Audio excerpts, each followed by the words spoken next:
You always said I was cold. Well, now it's time for you to chill out forever. Cassandra's voice echoed through the industrial freezer as she slammed the heavy steel door. The metallic clang reverberated through my bones, and then darkness swallowed me whole. Her plan was simple: steal my $99 million fortune while I froze to death in her catering warehouse. But when she came back hours later expecting to find my body, she instead found me sitting in her living room with a very big surprise waiting for her. If you're watching this, subscribe and let me know where you're watching from. Because you're probably wondering, how does a 69-year-old grandmother end up locked in a commercial freezer by her own family? Well, let me take you back to where it all began. My name is Dorothy Whitman. Everyone calls me Hand. 6 months ago, I thought I was the luckiest woman alive. My son, Michael, had just moved in with his new wife, Cassandra, to take care of me after my husband Harold passed away. At least, that's what I believed. The truth began to surface 3 months ago. I overheard Cassandra on the phone in my study, her voice sharp and urgent.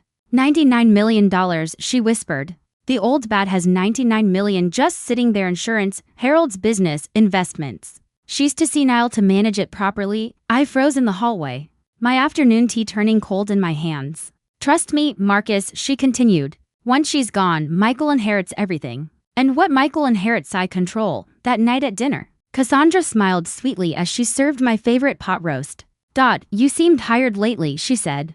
Maybe we should get you some professional help. Michael nodded. Mom, Cass is right. You've been forgetting things. Forgetting things? I'd managed a multi-million-dollar portfolio beside Harold, ran a household for 47 years, and still balanced my checkbook to the penny. But apparently, I was forgetting things. The next week, Cassandra began her campaign in earnest. She hid my reading glasses, then acted concerned when I couldn't find them. She moved my medications to different cabinets, then worried aloud about my confusion. She even unplugged my bedroom clock and looked alarmed when I overslept. Each act was small, innocent, even, but together they painted a picture of a woman losing her grip on reality. Michael, bless his trusting heart, believed every word. Mom, maybe it's time to consider assisted living, he said one evening. Just temporarily, until you feel more like yourself. Assisted living? I'd seen this game before with Harold's mother. First comes temporary care, then power of attorney, then a mysterious decline in health. I wasn't going to be anyone's cautionary tale, but I made a mistake, a big one. I let Cassandra know I was on to her. It happened one Wednesday morning in early December. I was reviewing investment statements when she waltzed into the study uninvited. She purred, you don't need to worry about all those complicated financial papers. Michael and I can handle everything. She reached for the documents with those perfectly manicured nails that had never known a day of real work. I'm perfectly capable of managing my own affairs, thank you, I said, pulling the papers away.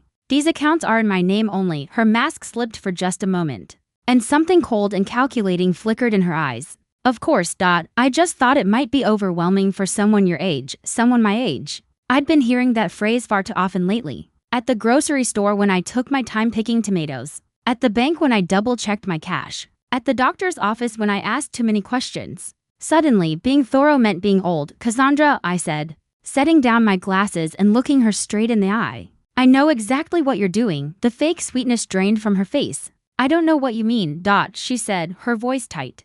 You're trying to convince Michael I'm incompetent so you can control my finances. I heard your phone call about the $99 million. Cassandra went still. You heard wrong, she whispered. But we both knew she was lying. The temperature in the room seemed to drop 10 degrees as we stared at each other. Across Harold's old mahogany desk. Pack your bags, Cassandra. Both of you. I want you out of my house by tomorrow, I said, standing tall though my hands trembled. And I'll be calling my lawyer first thing in the morning to make sure my will is ironclad.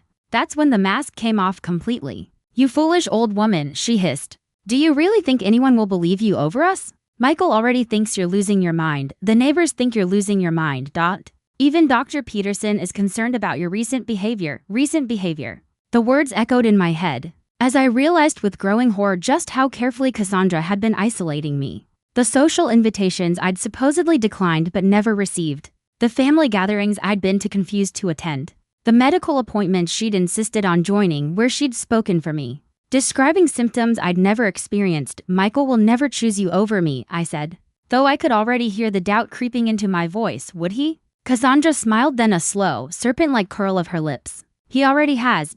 Every time he agreed you needed help. Every time he nodded when I said I was worried about your memory. Every time he didn't defend you when I mentioned your confusion. She leaned forward, voice dropping to a chilling whisper. Face it, you're already dead to him. You're just taking up space until we make it official. Her words hit like physical blows. But I refused to let her see me break. Get out of my house, I said, my voice steady. Thank God. Oh, we will, she replied, walking toward the door. Just not the way you think. That evening, Michael came to me wearing the expression of a man delivering bad news. Mom, he began softly, Cassandra told me about your conversation today. His voice was gentle but firm, the tone you'd use with a confused child. She's worried about you. We both are, Michael. Your wife is trying to steal my money, I said quickly. The words sounded desperate, even to my own ears. She admitted it. She's manipulating you, making you think I'm incompetent. My son's face twisted with pain. Mom, please. You're scaring me. These paranoid thoughts, these accusations. This isn't like you, paranoid thoughts. Cassandra had poisoned the well so thoroughly that even the truth sounded delusional. Michael, I said, my voice trembling, I raised you. I know when someone's lying to your face, but even as I spoke, I saw the doubt in his eyes. She'd done her work too well. Cass thinks maybe we should have Dr. Peterson evaluate you, he said quietly, just to rule out any medical issues. Another move straight from the playbook. First, the evaluation, then a diagnosis: dementia, Alzheimer's. Something that stripped away credibility. Then conservatorship. Then death by natural causes. I'd seen it before with Harold's wealthy Aunt Margaret. The pattern was always the same. I'm fine, Michael, I said, forcing calm. But if it makes you feel better, I'll see Dr. Peterson next week. I needed time to think, to plan. Thank you, Mom, he said with a small, relieved smile. I know this is hard, but we love you. We just want what's best, and the worst part was I believed he meant it. Michael truly thought he was protecting me from myself. That night, I lay awake, listening through the thin wall between our rooms. Their voices were muffled, but I caught fragments. Has to be done carefully. Can't look suspicious. Inheritance laws are clear, no other way. I pressed the pillow over my ears. But the words still followed me into my dreams. The next morning, Cassandra was unusually cheerful. She said brightly, I thought we could spend the day together, just the two of us. I want to show you my catering warehouse. I'm so proud of what I've built. I should have been suspicious. But after weeks of emotional warfare, I was exhausted. A day away from the house sounded almost peaceful. Her warehouse was impressive, I'll give her that. I supply events all over the county, she said as she led me through the bustling commercial kitchen. Weddings, corporate functions, charity galas. It's taken 3 years to build this business. She sounded genuinely proud, and for a moment, I wondered if I'd misjudged her. Maybe the phone call I overheard had been taken out of context. Maybe my grief over Harold had made me paranoid. The freezer is my pride and joy, she said, stopping in front of a massive steel door. Restaurant grade, keeps everything perfectly chilled. She pulled it open, revealing a walk-in freezer lined with metal shelves and containers of frozen food. Want to see inside? It's quite impressive. I stepped forward, peering inside. That's when she pushed me. It wasn't violent, just firm. Enough to send me stumbling across the icy floor. I spun around as the heavy door began to swing shut. Cassandra, I shouted, but she was already speaking, her voice calm, almost conversational. You always said I was cold.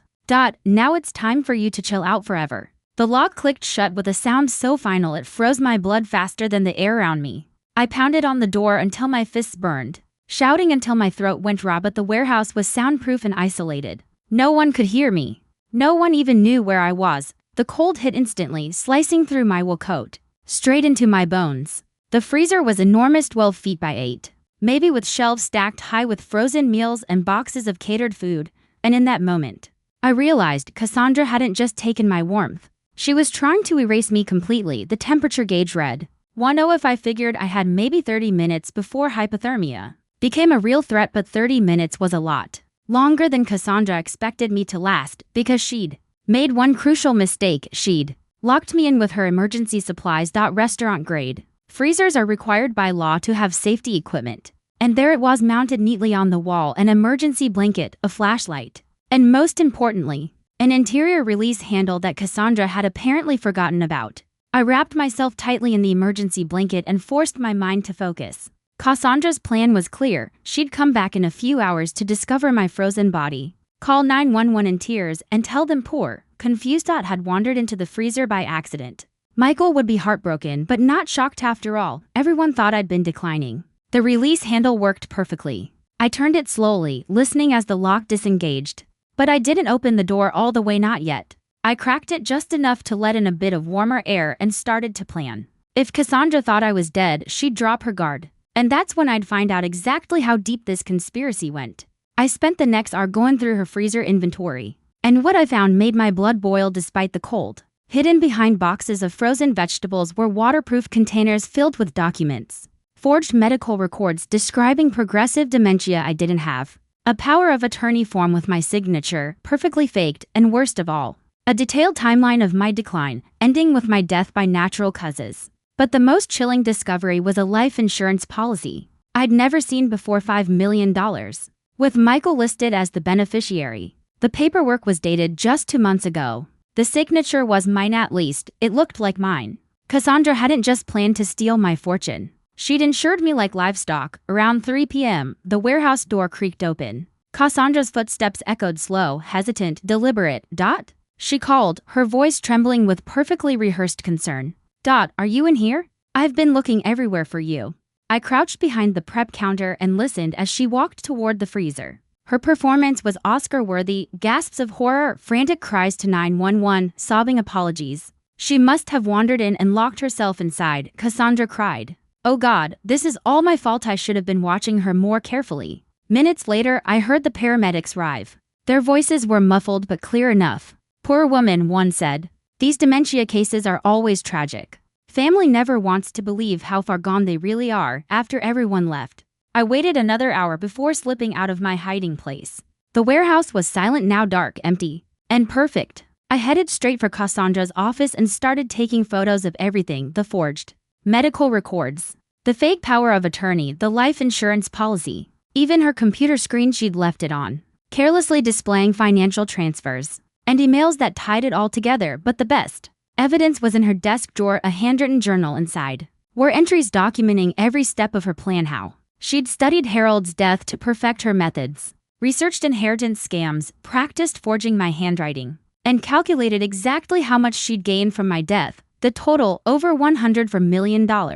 Once my insurance and assets were combined. By 6 p.m., I was sitting in Cassandra's living room with all the evidence spread out neatly across her glass coffee table. The spare key had been exactly where I remembered, under the fake rock by her rose bushes. Some people never change their habits. I poured myself a glass of her most expensive wine, settled into her favorite chair, and waited. When Cassandra walked through that door and saw me sitting there, her scream could have shattered glass. She dropped her purse and keys, stumbling back like she'd seen a ghost, because to her, she had. Hello, dear, I said calmly, raising my glass. I hope you don't mind that I let myself in. We need to talk. Her face flickered from shock to terror to rage in the span of a heartbeat. You? How did you? She couldn't even finish the sentence. How did I escape your little freezer trap? I asked. Or how did I find your adorable journal? I held up the leather-bound book where she'd detailed my murder plan. Really, Cassandra? Keeping written records of felonies? That's awfully amateur. She tried to collect herself, straightening her shoulders, lifting her chin. I don't know what you think you found, but nothing, I interrupted, opening the journal to a random page and reading aloud. Day 43. Dot is becoming suspicious. Need to accelerate timeline. Michael completely convinced of her decline. Dr. Peterson scheduled for next week to provide dementia diagnosis as discussed. I read the line aloud from Cassandra's journal, and the color drained from her face. You broke into my private property, she snapped. That's illegal. I laughed, a short, sharp sound that surprised even me with how genuine it was. Oh, sweetheart, I said, setting my wine glass down. We passed illegal about the time you locked me in a freezer to die. Everything else is just bookkeeping. Her eyes darted around the room, searching for an escape route or maybe a weapon. Smart girl, where's Michael? I asked conversationally. I assume he's planning my funeral? Poor boy must be devastated over his mother's tragic accident. Her jaw tightened. Michael doesn't know anything about this, I said, raising an eyebrow. Being your plan to murder me for my inheritance? No, I don't imagine he does. Michael may be gullible, but he's not a killer. I leaned forward, locking eyes with her. But you are, aren't you, Cassandra? This isn't your first time, is it? Her eyes went wide. I don't know what you're talking about, she stammered, but her voice cracked, betraying her. Let me guess, I continued, my tone calm and cutting. A previous husband or boyfriend who died under mysterious circumstances. An elderly relative who left you money? Someone else foolish enough to trust you? Cassandra began inching toward the kitchen. I knew that look. She was going for her phone, or a knife. I wouldn't, I warned, raising my phone. Not unless you want me to send these to the police right now. The screen lit up. displaying dozens of photos, forged signatures, falsified documents, and every incriminating page of her precious journal. Every word of your plan, I said, all time-stamped and backed up to cloud storage. Cassandra froze mid-step. Her voice dropped to a whisper. What do you want? That question told me everything I needed to know. If she'd been innocent, she'd have thrown me out or called the cops herself. But instead, she was ready to negotiate. What I want is simple, I said. I want you to pack your bags and disappear, tonight, forever, she scoffed. You can't be serious. Oh, but I am, I said evenly. You have two choices, dear. Leave voluntarily and never contact Michael or me again. Or wait for the police to arrest you for attempted murder, fraud, forgery, and insurance fraud. I hear federal prison isn't particularly kind to pretty young women. Her eyes welled with tears. Her next act in this never-ending performance. Please. I know how this looks, but I love Michael. I would never hurt him. You don't love Michael, I said flatly. You love what he represents, access to my money. But here's what you don't understand about my son. He may be trusting, but he has a moral compass. When he finds out what you did, he'll be the one calling the police. Her tears vanished in an instant, replaced by icy defiance. Michael will never believe you, she hissed. Everyone thinks you're losing your mind. I made sure of that. Yes, I said, gathering the stack of evidence from the coffee table. You did excellent work. Very thorough. But you made one fatal mistake. I lifted the journal. You documented everything. Every lie, every manipulation, every step of your plan. Even a public defender could get a conviction with this evidence. Just then, the front door opened. We both turned as Michael stepped inside. His eyes were red and puffy, his hair a mess. He looked like a man who'd already mourned. Cass, he called softly. I got your message about Mom. His voice trailed off when he saw me standing there in his living room, very much alive. Hello. Sweetheart, I said gently. I'm so sorry you had to go through that scare today. Michael's face went pale. He grabbed the doorframe for balance, his voice trembling. But Cassandra called me. She said you were dead. That you'd gotten confused and locked yourself in her freezer. I did get locked in her freezer, I said calmly. But not because I was confused. I held up Cassandra's journal. Your wife tried to murder me, Michael. And this documents the entire plan. His expression flickered shock, confusion, disbelief.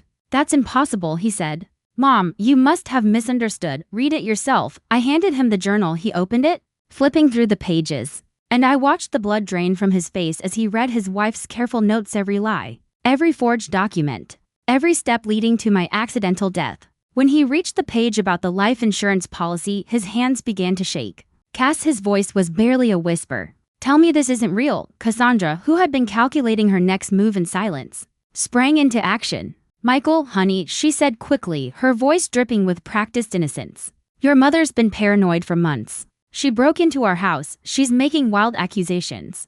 Maybe she wrote that journal herself during one of her episodes. For a moment, I thought she might actually pull it off. Michael wanted so badly to believe her. But then, his brow furrowed. You asked me about Mom's life insurance 3 weeks ago, he said slowly, turning toward her, and just like that, the truth began to dawn. You said it was for estate planning, Michael said slowly, his voice trembling as he flipped through the pages of Cassandra's journal.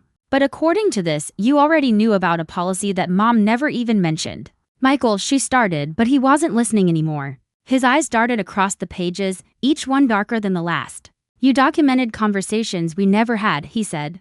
Meetings with doctors I've never heard of. Cassandra, some of these entries are from before we even moved in with Mom. The truth was hitting him with painful clarity. How long have you been planning this? She tried one last desperate deflection. Your mother is manipulating you. She's jealous of our marriage, our happiness. She can't stand that you love someone more than her. But Michael wasn't buying it anymore. He just turned to a page describing how easy it would be to convince her spineless husband that his mother needed to die. His voice dropped to a deadly whisper. Spineless husband? That's what you really think of me? Cassandra's composure cracked completely. The mask slipped. You are spineless, she shouted. You let your mother control every part of your life. You've never stood up to her once. You're 40 years old and still running to Mommy for everything. The words poured out of her like poison from a shattered bottle. Every insult, every hidden resentment, every manipulation she'd ever disguised as affection. Michael stood frozen, horror spreading across his face as he finally saw her for who she truly was. And yes, she spat. I planned to kill the old bat. Someone had to. She was never going to die naturally. And that money was being wasted on someone too senile to appreciate it. The silence that followed was thick enough to choke on. Michael carefully set the journal on the table and walked over to the phone. "What are you doing?" Cassandra demanded, her voice shrill. "Calling the police," he said, steady now, his resolve solid. "Mom, do you have evidence besides the journal?" I nodded and took out my phone, showing him the photos, every forged document, fake insurance policy, fabricated medical record. "Everything's documented," I said quietly. As Michael began dialing 911, Cassandra made a sudden dash for the door. But she'd underestimated me. I might be 69, but I raised a son alone after his father left. I knew how to handle a crisis. The wine bottle connected with her ankle with a satisfying thud. She went down hard, crying out in pain. By the time she tried to get up, Michael was already standing between her and the exit. "Don't make this worse than it already is, Cass," he said firmly. The police arrived within minutes. As they cuffed Cassandra and read her rights, she glared at me with pure venom. "You should have just died quietly like you were supposed to," she hissed. But I was done being quiet, done being manipulated, done being underestimated. As they loaded her into the patrol car, I realized something remarkable had happened in that freezer. The old, trusting Dorothy Whitman had died in there. The woman who'd emerged was someone new, stronger, sharper, unbreakable. That night, as Michael and I sat in my kitchen sipping tea, processing the chaos that had just turned our world upside down, he finally asked the question I'd been dreading. "Mom, how could I have been so blind? How did I not see what she was doing to you?" I reached across the table and squeezed his hand. "Because you loved her, sweetheart. And love makes us want to believe the best in people." I paused, looking out the window into the quiet night. "But sometimes," I thought silently, "the best thing love can do is open our eyes to the truth, even when that truth is cold enough to freeze your heart." 3 weeks after Cassandra's arrest, I sat in Detective Richardson's office, trying to wrap my head around what I was hearing. "Mrs. Whitman," he said, sliding a file across his desk, "your daughter-in-law's real name isn't Cassandra Mills, it's Jennifer Cash. And she has quite a history." I opened the file and stared at the photos inside. Different hair, different clothes, different names, but the same face. Jennifer Cash married Robert Turner in Phoenix. 2019, Richardson said. He died 6 months later in a hiking accident. Left her everything. He flipped to another photo. Then she became Caroline Miller in Denver. Married Frank Wilson. Heart attack in his sleep. Age 52. No history of heart issues. The pattern was horrifyingly familiar. "How many?" I asked, though part of me didn't want to know. "7 that we've confirmed," he said grimly. "She's been doing this for over a decade, moving state to state, changing names, identities. You're the first victim who survived to tell the story. 7 men. 7 families destroyed. 7 fortunes stolen. The FBI wants to speak with you," Richardson continued. "Your case could help them close multiple suspicious deaths across the country." I nodded. "Of course. Whatever you need." Michael was still struggling to process it all. The woman he'd loved, the wife he'd trusted, was a professional predator. How could I not have seen it? He asked for what felt like the 100th time as we sat together in my garden. "Mom, I brought a serial killer into our home." I reached over, resting my hand on his arm. "You brought home someone you loved," I said gently. And for the first time in a long time, he believed me. "The fact that she fooled you doesn't make you weak, sweetheart," I told Michael softly. "It makes you human." But privately, I kept replaying every interaction I'd ever had with Cassandra, searching for signs I'd missed.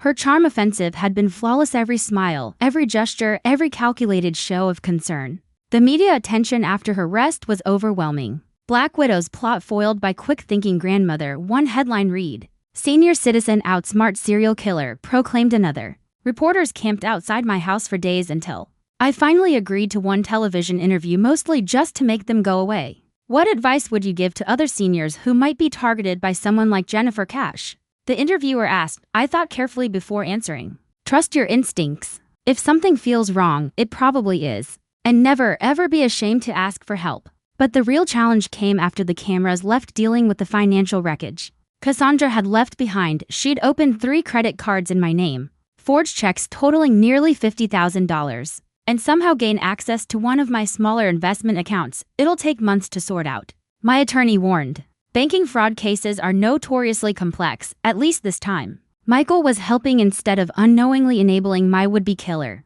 He threw himself into the mess with almost obsessive determination. "I need to fix this," he kept saying. "I need to make up for what I let happen." We were becoming a team, something we'd never truly been before. The FBI interview was set for a Tuesday morning in February. Agent Patricia Vance, a no-nonsense woman in her 40s, looked like she'd seen everything and been surprised by none of it. "Mrs. Whitman, I need you to walk me through every interaction you had with the suspect."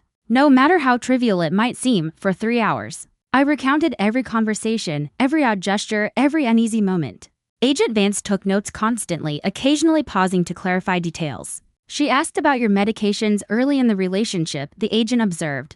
That's consistent with her previous patterns. She researches her victims' health conditions to plan believable causes of death. The thought that Cassandra had been studying me like a science experiment from day one made my stomach turn. How did she choose her victims? I asked. Online obituaries, mostly, Vance replied. She'd target recently widowed men with money and adult children who lived far away lonely, vulnerable people, but she chose Michael, I pointed out. Not Harold, Agent Vance nodded grimly. Her methods were evolving. Marrying the son instead of the target let her manipulate from inside the family. And your fortune was significantly larger than her previous scores. I sat there, stunned. It still didn't feel real that my lifetime of careful saving and investing had made me a target for murder. The insurance policy she forged, I asked quietly. Would it have been valid? Absolutely, Vance said. She'd become very sophisticated with document fraud. If you had died, Michael would have received that $5 million payout and as his wife, she'd have full access to it. After the interview,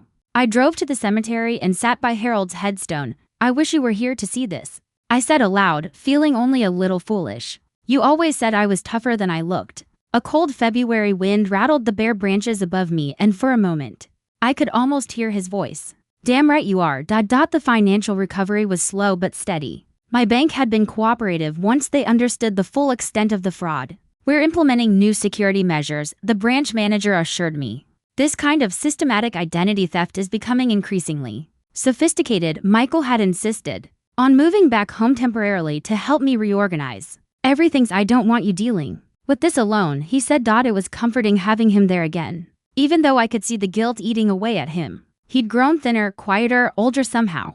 The boy who'd always seen the best in everyone had learned the hard way that sometimes people's worst impulses win. You know this isn't your fault, I told him one evening as we went over credit card statements. Cass was a professional, Michael. This is what she did for a living. He looked up, eyes red-rimmed with exhaustion. I should have listened to you when you tried to warn me. I chose her over you. You chose love over suspicion, I corrected gently. And in most cases, that's the right choice. Spring came early that year and with it, unexpected news. Agent Vance called one Thursday morning, her voice tight with excitement. Mrs. Whitman, we've been analyzing Jennifer Cash's financial records and found something interesting. She has a storage unit in Denver with contents that might belong to her previous victims. The unit, as it turned out, was a trophy room. Photo albums from weddings that ended in death, jewelry taken from dead men's homes, keepsakes of every life she'd ruined, standing there, staring at those stolen fragments of other people's lives. I realized just how close I'd come to being one more name in her collection. Behind the stacks of stolen mementos, the agents found something chilling, a safe packed with over $2 million in cash and gold coins. These represent the liquid assets she accumulated from 7 murders, Agent Vance explained. Under federal asset forfeiture laws, this money will be distributed to the victims' families. I thought about those families, the children and grandchildren who'd lost inheritances to Cassandra's greed. At least now they'd get something back. But the most horrifying discovery was yet to come, a notebook outlining her next targets. She already had plans for at least 5 more victims, including a retired professor in Maine and a widowed business owner in California. You stopping her likely saved multiple lives, Agent Vance said quietly. The trial was set for September. Jennifer Cash, or Cassandra Mills, as we'd come to know her, faced 7 counts of first-degree murder, multiple counts of fraud, and attempted murder. Her public defender was pushing for an insanity plea. But the prosecution had her journal, pages and pages documenting years of deliberate planning. She's going to claim she was mentally ill, the prosecutor told me during a prep meeting. But your testimony about her calculated behavior will help prove premeditation. I was ready, more than ready. I wanted every one of her manipulations laid bare in open court. Michael had started seeing a therapist to deal with what he called his broken trust radar. I need to understand how I let this happen, he said. Not just for me, but in case I ever want to have another relationship. The fact that he was taking responsibility for his own healing gave me hope. As for me, surviving an attempted murder had changed my entire outlook. The little annoyances that used to eat at me, rude cashiers, long lines, nosy reporters calling for follow-up interviews, none of it mattered anymore. You seem different, my neighbor Mrs. Patterson said one afternoon as we worked in our adjoining gardens. More peaceful somehow. She was right. After staring death in the face and surviving, I felt strangely free. I suppose I've learned not to waste energy on things I can't control, I told her. What I could control was how I used my second chance. I'd started volunteering with elder advocacy groups, sharing my story to help other seniors recognize the warning signs of financial abuse. Trust your instincts, I'd tell them. If someone seems too good to be true, they probably are. When the trial finally began on a crisp September morning, Jennifer Cash looked smaller somehow in her orange jumpsuit. Her once polished appearance was replaced by the stark reality of county jail. She didn't look at me when I took the stand, but I could feel her presence, cold and heavy. Mrs. Whitman, the prosecutor began. Please tell the jury about the defendant's behavior in the months before she attempted to kill you. For 2 hours, I laid everything bare, every manipulation, every lie, every calculated move she'd used to isolate me and convince my son that I was losing my mind. During cross-examination, her defense attorney tried to rattle me. Mrs. Whitman, you're 69 years old. Isn't it possible you misinterpreted some of these interactions? He asked, his tone dripping with condescension. I met his gaze. Young man, I said, I may be 69, but I built a multi-million-dollar investment portfolio, raised a son as a single mother, and survived being locked in a freezer by a serial killer. My mind is quite sharp, thank you. A few jurors smiled at that. But the most powerful moment came when the prosecution played the recording. From Cassandra's warehouse security system, her cold, calculated voice calling 911 to report my accidental death. She must have gotten confused and locked herself in, she said. Oh God, this is all my fault. Michael testified the next day, his voice breaking as he described how she'd manipulated him into believing I was incompetent, and how he'd felt reading her journal. Seeing her cruel thoughts about his spineless character, the jury watched him with compassion. But the most damning evidence was Cassandra's own words. Her journal entries, read aloud in her neat handwriting, revealed a killer who treated murder like a business strategy, target elderly, isolated, wealthy, gain trust through family connection, establish pattern of decline, execute when opportune. Her insanity defense collapsed completely once the prosecutor showed how carefully she'd researched and planned every detail. Ladies and gentlemen, the prosecutor began, his voice steady and firm. This defendant spent months studying probate law, practicing forgery, and researching hypothermia death rates. That is not the behavior of someone who's mentally ill. That is the behavior of someone who's evil. Jennifer Cash was convicted on all counts. As the jury foreman read the verdict, she finally looked at me, really looked at me. For just a moment, her mask slipped, and what I saw in her eyes wasn't fear or regret. It was pure hatred. Good, I thought. I wanted her to know she'd failed, that the foolish old woman she tried to kill was the reason she'd spend the rest of her life behind bars. The judge sentenced her to 7 consecutive life terms without the possibility of parole. Mrs. Cash, he said sternly, you're a predator who has destroyed families and taken lives for nothing more than financial gain. Society needs protection from people like you. As the guards led her away in shackles, I felt something I hadn't expected, pity. Not for what she'd face in prison, but for what she'd become. Somewhere along the way, she'd stopped seeing people as human beings and started seeing them as opportunities. That, I realized, was its own kind of death. A year after the trial, I was cleaning out Harold's old office when I found a letter tucked in the back of his desk drawer. My name was written on the envelope in his familiar, careful handwriting, along with the words, for Dot, to be read only if something terrible happens to her. Inside was a confession that changed everything I thought I knew about my marriage. My dearest Dot. It began. If you're reading this, then someone has tried to hurt you, and you need to know the truth about our finances. Harold had suspected that his successful investments might one day make us a target. The letter revealed that our net worth was much higher than I'd ever known. He'd been secretly moving money into hidden accounts and trusts, protecting our assets in ways I'd never fully understood. The $99 million Cassandra knew about is just the tip of the iceberg, he wrote. I've left detailed instructions with our attorney for accessing the real accounts, but only if you're ever in genuine danger. According to his meticulous records, our actual net worth was closer to $250 million. For decades, he'd quietly built what he called a financial fortress, a system designed to withstand any kind of theft or manipulation. I never told you because I wanted you to live without fear. The letter continued. But if someone has tried to take our life's work, then you need every weapon I can give you. The final revelation left me speechless. Harold had anticipated that someone might one day try to harm me for our money. To protect us, he'd set up a foundation in my name that would automatically activate upon my death. If Cassandra had succeeded in killing me, she would have discovered that 90% of our fortune had already been pledged to charity, leaving only enough for Michael to live comfortably. She would have murdered you for pocket change, my attorney said when we reviewed the documents. Your husband basically booby-trapped your inheritance against gold diggers. I couldn't help but laugh at the poetic justice of it all. Even from beyond the grave, Harold was still protecting me. I decided to activate the foundation while I was still alive, so I could see it make a difference. The Harold and Dorothy Whitman Foundation for Elder Safety was born, dedicated to funding programs that protect seniors from financial abuse. Our first grant went to a legal aid organization that offered free representation to elderly victims of fraud. Michael had found love again, this time with a kindergarten teacher named Sarah, a kind, grounded woman who saw our family's story as inspiring, not profitable. They'd had a quiet courthouse wedding a month earlier, and I'd never seen my son happier. I'm not making the same mistakes twice, he'd told me. Sarah and I dated for 2 years before she ever knew about our family's money. I made sure she loved me first. Now, sitting in my garden on a warm October afternoon, I thought about how much had changed since that day in Cassandra's freezer. I'd learned that I was stronger than I'd ever imagined, that intuition was more valuable than politeness, and that sometimes the people who try to destroy us end up revealing our greatest strength. The phone rang, interrupting my thoughts. It was Agent Vance, calling with news I hadn't expected. Jennifer Cash had been officially linked to 3 more murders in states where she'd lived before reinventing herself under new identities. Your survival and testimony helped us build cases that will bring justice to 11 families, Agent Vance said. You should be proud of that. Proud? Yes, I was proud. Proud that I'd trusted my instincts. Proud that I'd fought back. Proud that I'd survived.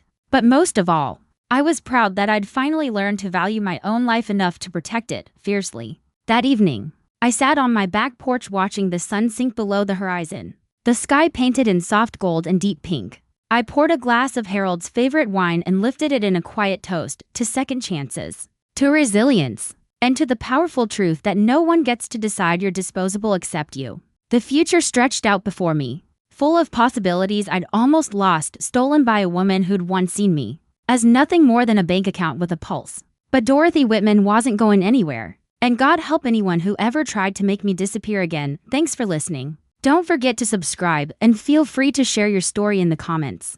Your voice matters.